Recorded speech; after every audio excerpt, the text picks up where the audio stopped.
बिस्मिल्लाहिर्रहमानिर्रहीम, अस्सलाम वालेकुम। मैं हूं ज़ीशान अहमद सिद्दीकी। आप देख रहे हैं सबसे पहले पाकिस्तान तहरीक इंसाफ ने अपने एहतजाज की कॉल क्यों वापस ली, इसके अलावा बात करूंगा पाकिस्तान तहरीक इंसाफ के आज़ाद मुंतखब अरकान जो है उनमें से कितने अरकान जो है इस वक्त लापता हैं। इसके अलावा पाकिस्तान तहरीक इंसाफ के एक रहनुमा के बयान की बात भी करूँगा कि जिनके बयान के बाद जो पाकिस्तान तहरीक इंसाफ के लिए कुछ रास्ते खोले जा रहे थे दारों की जानिब से, उस बयान के बाद लगता ये है कि शायद अब पाकिस्तान तहरीक इंसाफ के लिए जो रास्ते खोले जा रहे थे, शायद वो रास्ते भी अब बंद कर दिए जाएँ।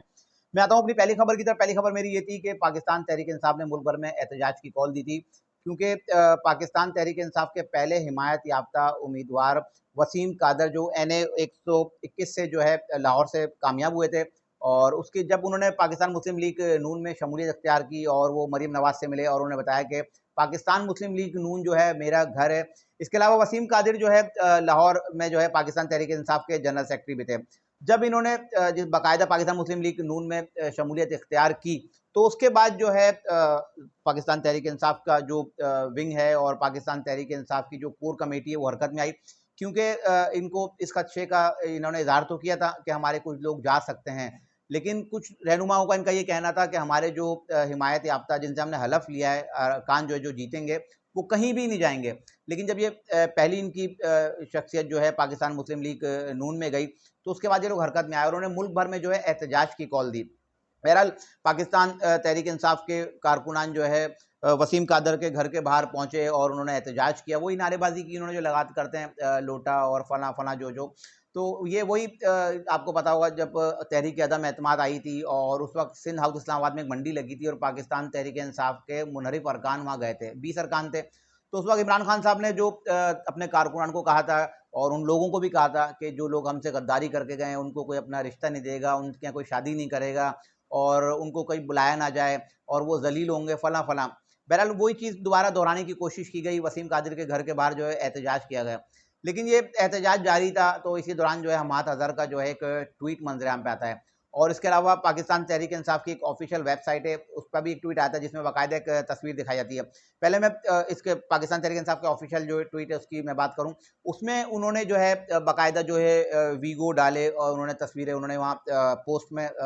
चस्पा की है और उन्होंने दिखाया कि ये वीगो डाले जो है आप लोगों को और जो लोग एहतजाज करेंगे उनको लेने के लिए तैयार खड़े हुए हैं। ये जो उनके ऑफिशियल अकाउंट से PTI के, और उस पर उन्होंने कहा कि हम जो है आज का एहतजाज जो है मौखर करते हैं। इसके अलावा हमाद अजहर का फिर ट्वीट आया, हमाद अजहर ने भी जो है कहा कि हम जो है आज का जो एहतजाज है इसको मौखर करते हैं। हम नहीं चाहते कि किसी तरह से कोई इंतशार फैले और हम 9 मई जैसा वाक़या नहीं चाहते, जबकि हम 9 मई में भी मुलविस नहीं थे और हमें जो है ज़बरदस्ती जो है 9 मई में जो है मुलविस किया गया है। बहरहाल हमाद अजहर ने जो है मना कर दिया और उनको पता था कि अगर हम एहतजाज करते हैं मुल्क भर में, क्योंकि जैसे ही जब इन्होंने एहतजाज की कॉल दी थी तो लाहौर में जो है पुलिस की भारी नफरी तैनात कर दी गई थी। अगर पाकिस्तान तहरीक इंसाफ के लोग अगर आते एहतजाज करते, ज़ाहिर सी बात है पुलिस का उनके सामने होता, लाठीचार्ज होता, शेलिंग होती,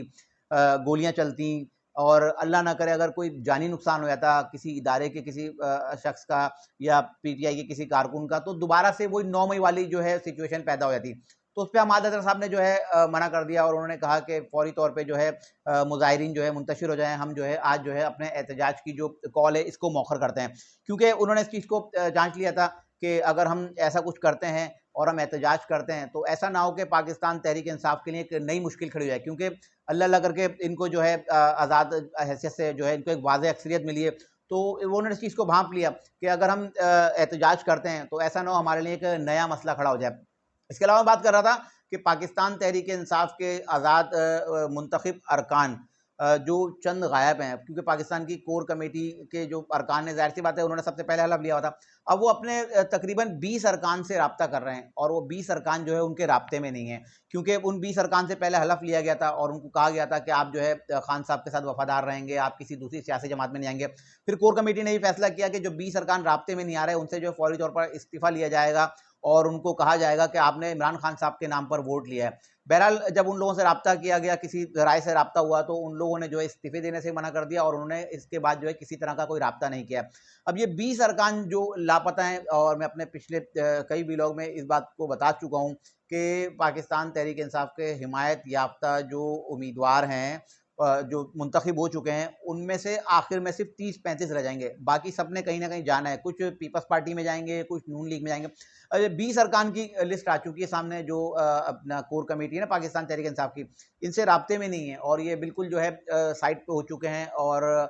अब वो जाहिर सी बात है फैसला कर रहा है। अमूमन यही देखने में आया है कि ये आज़ाद अरकान वही होंगे जब ये देखेंगे कि किसकी हुकूमत बन रही है, पाकिस्तान मुस्लिम लीग नून की बन रही है या पीपल्स पार्टी की बन रही है। जिसकी हुकूमत बन रही होगी वहाँ ये अपने मुतालबा सामने रखेंगे और ये पूरा ग्रुप जो है उसके साथ शामिल हो जाएगा। बहरहाल ये गलत अमल है और मैं इसकी मजम्मत करता हूँ, क्योंकि जिसका वोट बैंक है और जिसको इक़्तिदार देना चाहिए उसी को इक़्तिदार मिलना चाहिए। क्योंकि अगर आप जमहूरियत की बात करते हैं तो जमहूरियत का हुस्न यही है कि ये तमाम वोट बैंक और ये तमाम सीटें पाकिस्तान तहरीक इंसाफ की हैं, बल्कि इन सियासी जमातों को जिनमें ये जा रहे हैं इनको बड़ेपन का मुजाहरा करना चाहिए और इनको उन आज़ाद अरकान को नहीं लेना चाहिए। क्योंकि देखें, जो आप बोते हैं ना वही काटते हैं। आज आप इमरान खान साहब के जो है आज़ाद उम्मीदवारों को तोड़ रहे हैं, कल ये वक्त आप पे भी आ सकता है। तो इसलिए इस कल्चर को कम अज़ कम मेरे ख्याल से, मेरी ज़ाती राय, इसको ख़त्म होना चाहिए। और मैं कल भी ये बात कर चुका हूँ कि वाज़े अक्सरियत जिस सियासी जमात की असूलन तो उसकी हुकूमत बनती है और इमरान खान साहब की हुकूमत बनती है मेरी नज़र में, तो उनको मौका देना चाहिए। अगर आपको कोई खदशात हैं और आप कहते हैं कि इमरान खान साहब मुल्क बेहतर अंदाज में नहीं चला सकते, तो आप उनके हवाले कर दें, और इमरान खान साहब नहीं चला सकेंगे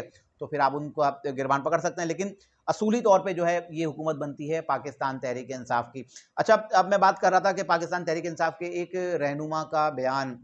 अच्छा, इससे पहले इमरान खान साहब ने जब जेल में थे तो उन्होंने इदारों से मुतालबा किया था कि आप जो है जमहूरी निज़ाम को जो है कायम रहने दें और अगर हमारी अक्सरियत है तो हमें हुकूमत बनाने का मौका दिया जाए। बहरहाल इदारों ने फिर फैसला किया भी था कि ठीक है, अगर जिसकी वाज़ेह अक्सरियत होगी वही हुकूमत बना लेगा, हम किसी तरह से बीच में नहीं आएंगे। लेकिन पाकिस्तान तहरीक इंसाफ के कुछ नासमझ लोग हैं ना, क्योंकि इमरान खान साहब को हमेशा जो है उनके मुशीरों ने मरवाया है, उनके एडवाइज़र से मरवाया है। क्योंकि अगर मैं बात करूँ इमरान खान साहब की सियासत और इमरान खान साहब का बैकग्राउंड और इमरान खान साहब का माजी ज़बरदस्त रहा है, क्योंकि मैं नहीं समझता कि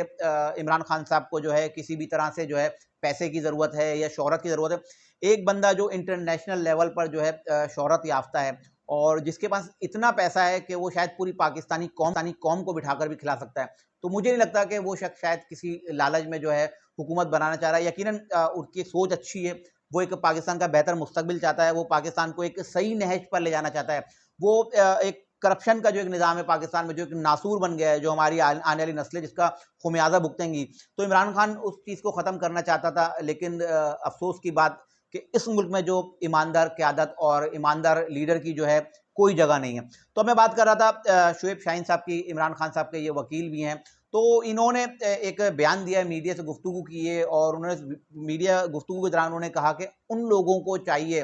कि मुल्क में इस्तेहकाम के लिए, मईशत की बेहतरी के लिए, सियासी इस्तेहकाम के लिए उनको चाहिए कि वो उस शख्स उससे जाके जो है माफ़ी मांगे। यानी कि उन्होंने आर्मी की तरफ इशारा किया कि उनको चाहिए उससे जाके जेल में माफ़ी मांगे। मतलब आर्मी को चाहिए, एस्टेब्लिशमेंट को चाहिए वो इमरान खान साहब से जेल में जाके माफ़ी मांगे। उन्होंने कहा कि इमरान खान जो है फ़तह मक्का पर यकीन रखता है तो वो आप लोगों को माफ़ कर देगा। तो अब ये शुएब शाहीन ने फिर ये बात की, यकीनन ये गलत बात है और उनको नहीं कहना चाहिए, क्योंकि पाकिस्तान तहरीक इंसाफ इस वक्त जो जिस नहज पे खड़ी है तो एक-एक अल्फाज जो है इनको सोच समझ के बोलना चाहिए। तो उस पे सोने पे सुहागा इन्होंने एक बात और कर दी कि पाकिस्तानी अवाम का जो पुरअमन एहतजाज है और जो इनकलाब लाना चाहते हैं पुरअमन अंदाज में, तो उनका पुरअमन अंदाज जो है उसको पुरअमन ही रहने दें। अगर ये अपने पुरजोश अंदाज में आ गए और अगर ये काबू से बाहर हो गए तो ये फिर ऐसा इनकलाब लेके आएंगे कि आप लोग जो है खसो खशाक में बह जाएंगे। मतलब इन्होंने ऐसी बात की कि मतलब इन्होंने एस्टेब्लिशमेंट को दोबारा ललकार दिया कि अगर आपने जो है अवाम का रास्ता रोका, पुरअमन एहतजाज का रास्ता रोका और इनकलाब नहीं लाने दिया, तो फिर अवाम ऐसा इनकलाब लाएगी कि आप लोग भी जो है बह जाएंगे। यकीनन ये इस तरह के बयानात हैं जो नहीं देना चाहिए, क्योंकि अगर एस्टेब्लिशमेंट की जानिब से अगर कोई नरम गोशा होता भी है कभी कि वो अगर बात करना चाहें खान साहब से, क्योंकि एक वाज़ेह अक्सरियती जमात है जिसको मैं भी तस्लीम करता हूँ, तमाम लोग तस्लीम करते हैं, तो शायद उनके लिए कोई रास्ता निकाला जाता। अगर अपोजिशन में बैठ के भी अपना किरदार अदा कर सकती है पाकिस्तान तहरीक इंसाफ, ज़रूरी नहीं है कि हुकूमत में बैठ के पाकिस्तान तहरीक इंसाफ अपना किरदार अदा करे, और अपोजिशन में तो ज़्यादा बेहतर अंदाज में पाकिस्तान तहरीक इंसाफ अपना किरदार अदा कर सकती है, क्योंकि इनको बेहतर अंदाज में जो गलत काम करें उनको बेनकाब किया जा सकता है। बहरहाल ये शुएब शाहीन के कुछ जो मैंने बताया कि जो उन्होंने एक बयान दिया मीडिया से गुफ्तगू, कुछ बयान और कुछ बातें जो मुझे भी समझ में नहीं आई और इससे ऐसे लगता है कि जो रास्ते कुछ खुलने जाते हैं ना, तो इस तरह के बयानात उन रास्तों को जो है बंद कर देते हैं। और मैं आखिरी बात करूंगा, आखिरी बात मैंने बताया था कि अब PDM2 बनने जा रही है। PDM2 में जो है तमाम चीज़ों पर इनमें इत्तेहाद हो गया। ये तक बात की गई 2.5 साल नून लीग का वज़ीर आज़म, 2.5 साल पीपल्स पार्टी का वज़ीर आज़म।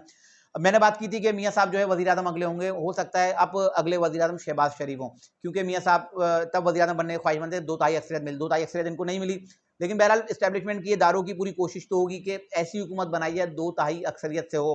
क्योंकि आगे जाके कानून साजी होनी है, और कानून साजी में जब 2 तिहाई अक्सरियत होगी तो जितने भी कानून पेश किए जाएंगे, बिल पेश किए जाएंगे, वो फौरी तौर पर जो है वाज़े अक्सरियत से जो है मंजूर कर लिए जाएंगे। वज़ीर आला पंजाब जो है मरीम नवाज़ बनने जा रही हैं, और वैसे तो नवाज शरीफ अब तक मेरे नज़र में शायद वही मजबूत उम्मीदवार हैं, लेकिन अब मुझे लगता है कि शायद